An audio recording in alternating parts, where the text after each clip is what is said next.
Welcome to the Folktale Project. This is Dan Scholes. Today we have another Jewish folktale from Jewish Fairy Tales and Legends by Aunt Naomi, and this is another one of King Alexander's adventures. And here we get some really interesting interactions. Travel through Africa that ends with the Amazons, and discovery of paradise. This is the land of darkness and the gate of paradise. After many days, King Alexander came to the mountains of darkness. Acting on the advice of the wise men, he had provided himself with asses from the land of Libya, for they have the power of seeing in the dark, and also with a cord of great length. Mounted on the asses, he and his men plunged into the realms of darkness, unwinding the cord as they went so that they might find their way back with it. Around them was blackest darkness and a silence that inspired the men with awe. Their asses, however, picked their way through the tall trees that grew so high and so thick that not even the least ray of light could penetrate.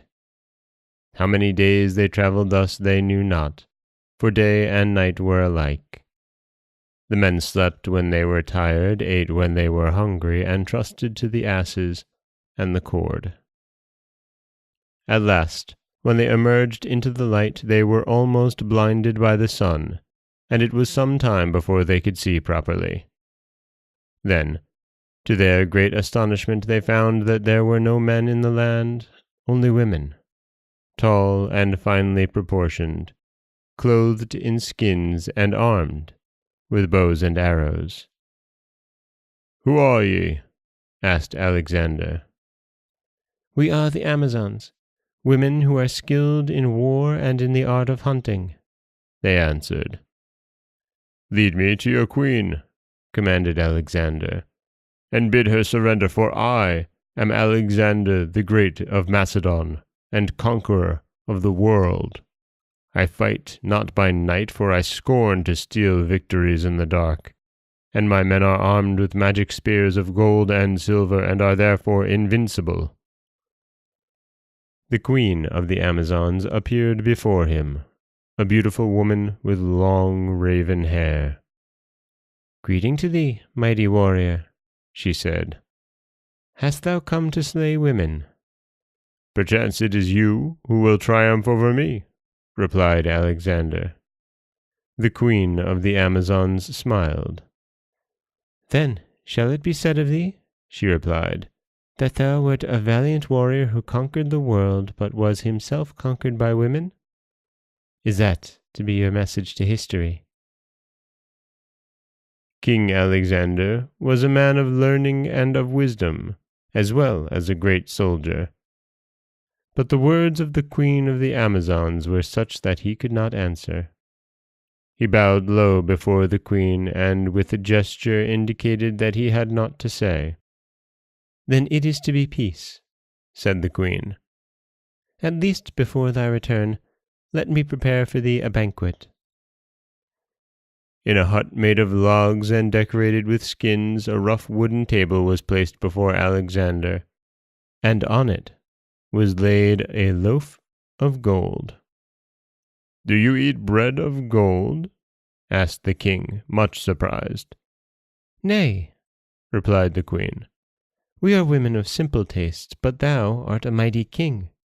If thou didst but wish to eat ordinary bread in this land, why didst thou desire to conquer it? Is there no more bread in your own land that thou shouldst brave the dangers of the dark mountains to eat it here?" Alexander bowed his head on his breast. Never before had he felt ashamed. "I, Alexander of Macedon," he said, "was a fool until I came to the land beyond the mountains of darkness and learned wisdom from women." With all haste, he returned through the land of eternal night on his Libyan asses. But in the flight, The cord was broken. He had to trust entirely to the asses, and many long and weary days and nights did he journey before he saw the light once more. Alexander found himself in a new and beautiful land. There were no signs of human beings nor of animals, and a river of the clearest water he had ever seen flowed gently along. It was full of fish, which the soldiers caught quite easily. But a strange thing happened when, after having cut up the fish ready for cooking, they took them to the river to clean them. All the fish came to life again.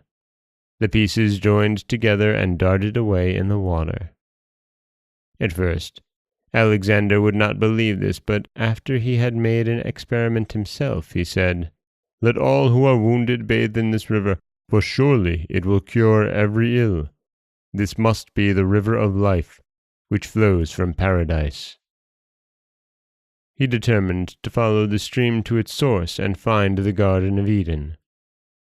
As he marched along, the valley through which the stream flowed became narrower and narrower, until at last only one person could pass. Alexander continued his journey on foot, with a few of his generals walking behind. Mountains, thickly covered with greenest verdure, towered up on either side.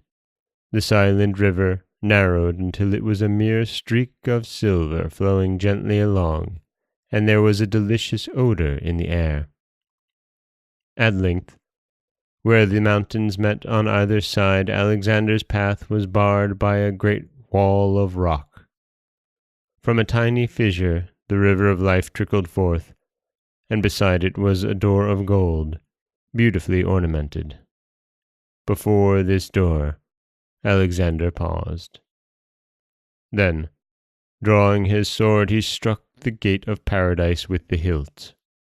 There was no answer, and Alexander knocked a second time.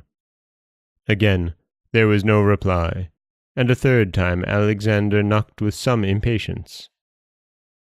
Then the door slowly opened, and a figure in white stood in the entry.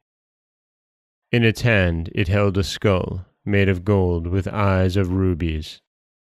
"Who so rudely knocks at the gate of paradise?" asked the angel.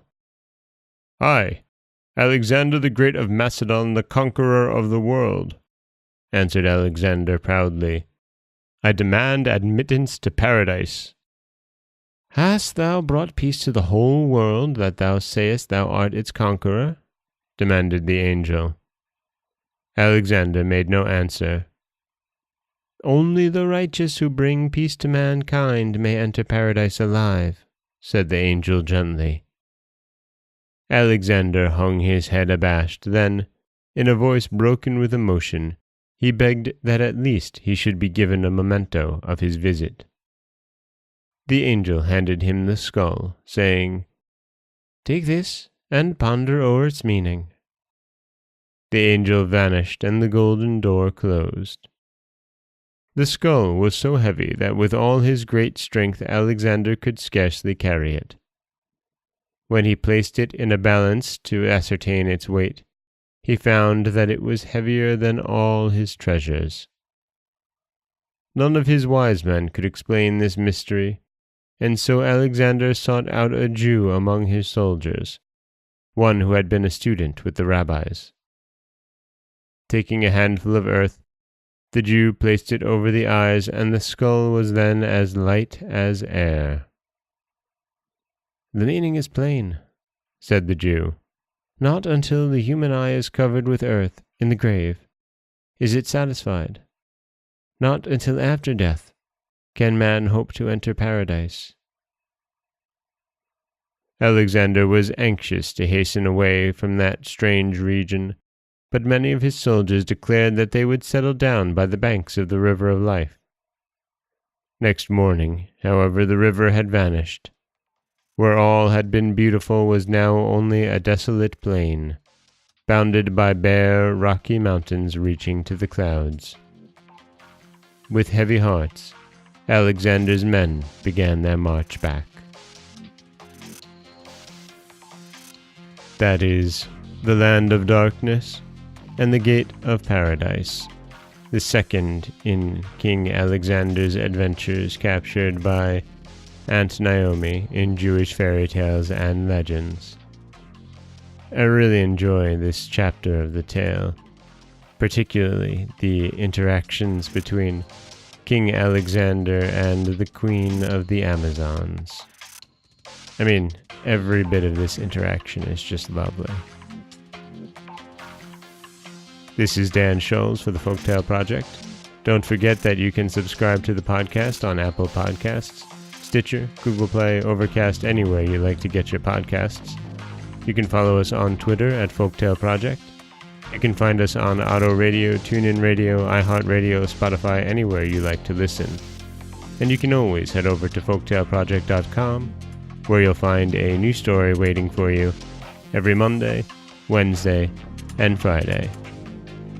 Don't forget that you can always help support the podcast by heading over to patreon.com/folktaleproject, where for as little as $1 a month you can get early access to every story told. As always, thank you so much for listening.